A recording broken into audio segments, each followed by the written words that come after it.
대학교 친구들 반갑습니다. 어느덧 7월 마지막 주까지 왔습니다. 오늘 우리는 시가서를 함께 좀 살펴보고자 합니다. 시가서는 일반적으로 다른 성경들과는 좀 다른 특징들을 가지고 있어요. 다른 성경들은 하나님의 말씀을 우리가 듣고 우리가 받는다라는 개념이 강한데, 그래서 하나님께서 말씀하시고 인간이 듣는다라는 개념이 강합니다.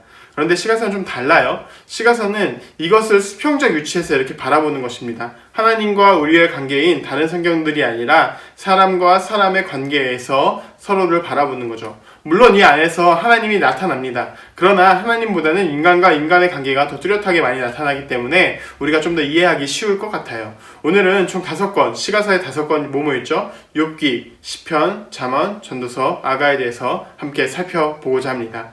욥기는 이 중에 가장 먼저 나오는 책입니다. 욥기에서 말하고자 하는 핵심은 하나님의 고난과 이해할 수 없는 이런 상황 속에서 우리는 어떻게 해야 되는가입니다. 욥에 대한 내용은 어느 정도 한 번쯤은 들어봤을 것입니다. 욥은 의인이 고난을 받는 것과 또 이 고난을 받는 것이 정당한가에 대한 질문들을 던지고 있죠. 이 의인이 고난을 받는데 왜 하나님은 고난을 방관하고 계신가에 대한 질문일 수 있습니다. 그런데 이렇게 좀 생각해보면 어떨까요?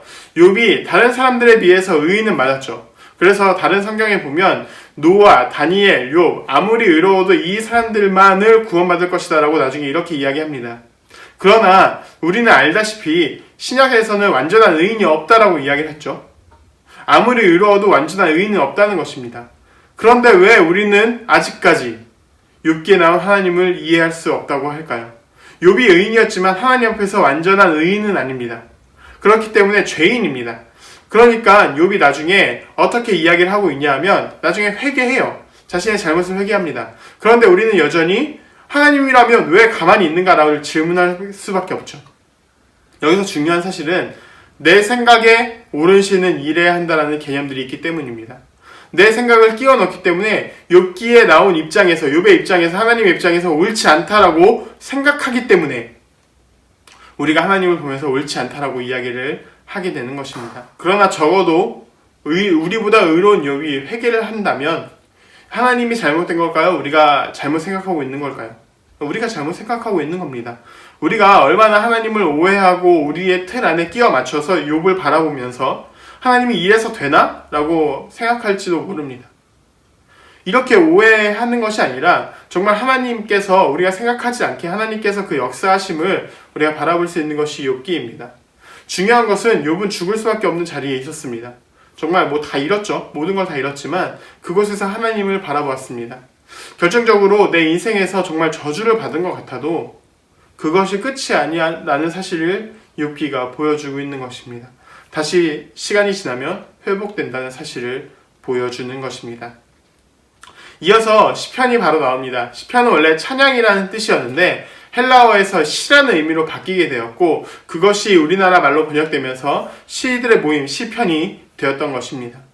어쩌면 시편 150편 안에 우리의 인생에 다 있다 해도 과언이 아닐 만큼 시편은 굉장히 방대하고 또 여러 가지 시들이 적혀 있습니다.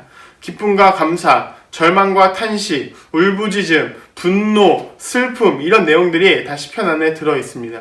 시편은 총 150편까지 있기 때문에 한 사람이 그리고 동일한 시기에 모두 다 기록된 것이 아닙니다. 범위가 굉장히 많고 광범위하기 때문에 저자도 다윗뿐만 아니라 모세, 솔로몬, 다윗과 함께 찬양을 했던 그런 사람들, 고라자손, 에단 이런 수많은 사람들이 나오게 됩니다. 시편의 주제는 무엇일까요? 시편에서 가장 찾고자 하는 바는 시편 1편에 나와 있는 복 있는 사람은 과연 누구인가입니다. 여러분들은 복 있는 사람이 누구라고 생각하세요? 복 있는 사람들은 말씀에 따라 사는 사람들이 복 있는 사람이라고 이야기합니다. 시편은 그래서 어쩌면 우리와 가장 가까운 성경일지도 모르겠어요. 왜냐하면 우리가 이 땅을 어떻게 살아가야 하는가, 이런 슬픔과 탄식, 또 기쁨과 찬양 중에서 어떻게 살아가야 하는가 할 때 이 안에서 복 있는 사람이 무엇인가를 알려주고 있기 때문입니다. 이어서 잠언, 전도서, 아가가 나옵니다. 이 세 권의 책은 모두 솔로몬이 기록한 책이에요. 솔로몬이 젊은 시절엔 아가를, 중년엔 잠언을, 노년에는 전도서를 기록했다는 썰이 있습니다. 그 잠언은 이스라엘 왕 솔로몬의 잠언이라고 기록되어 있죠. 아가는 솔로몬의 아가라라고 기록되어 있는데 전도서는 다윗의 아들 예루살렘 왕이라고 기록되어 있습니다. 한 나라의 왕은 한 명이죠.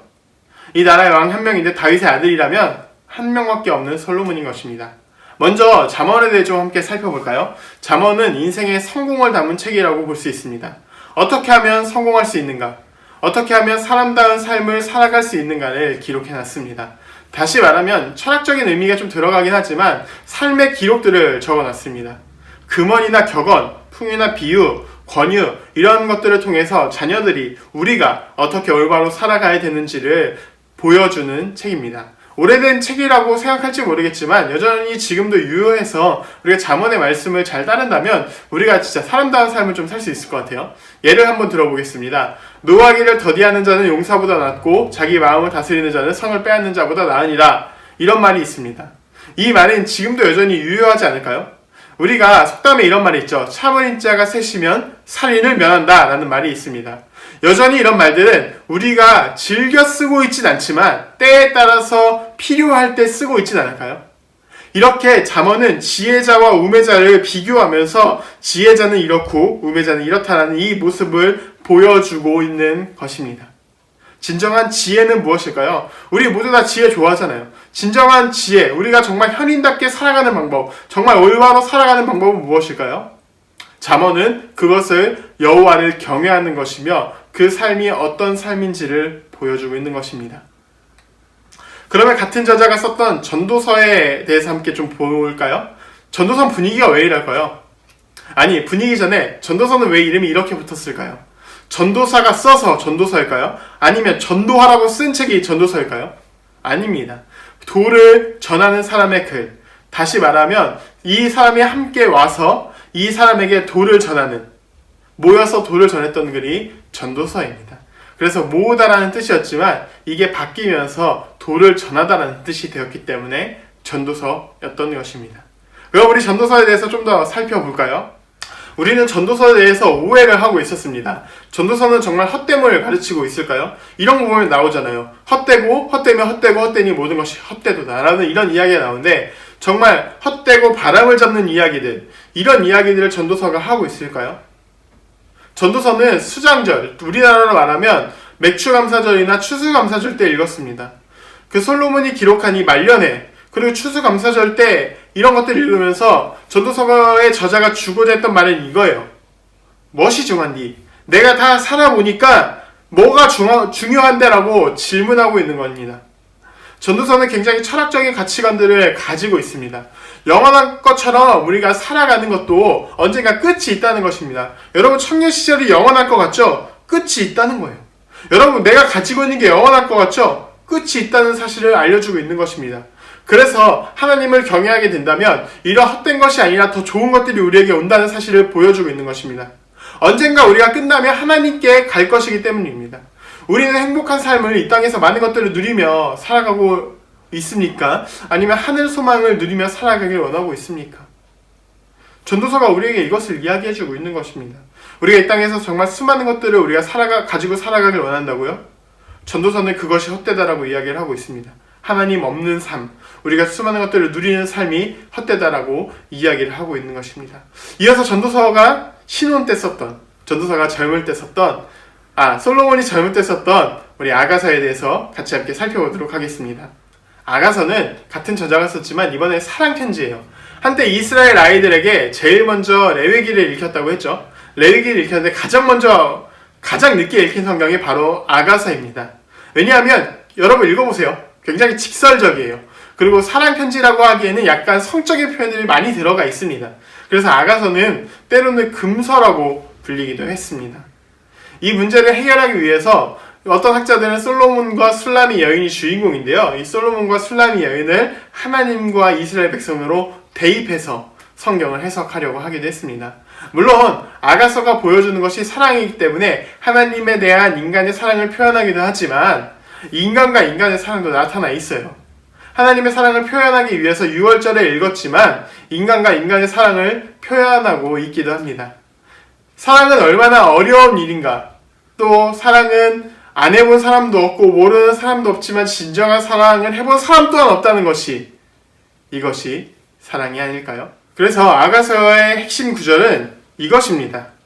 얼마나 아름다운 글이에요. 근데 또 얼마나 무서운 글이에요. 이런 이야기를 아가서가 해주고 있는 거예요.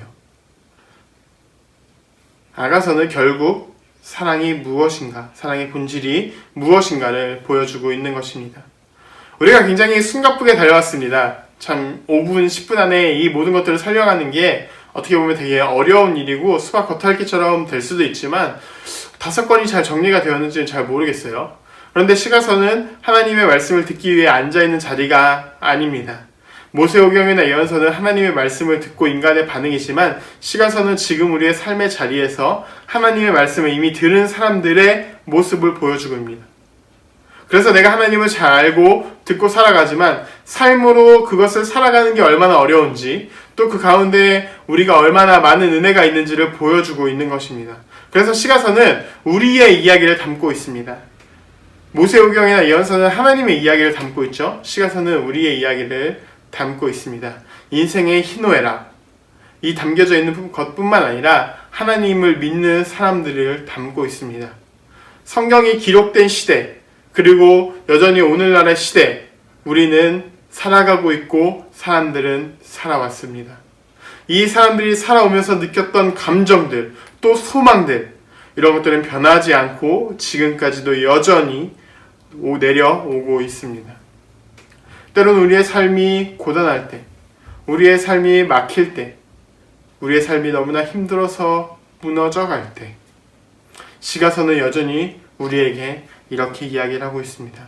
우리의 삶의 자리에서 하나님을 의지하라고 이야기하고 있는 것입니다.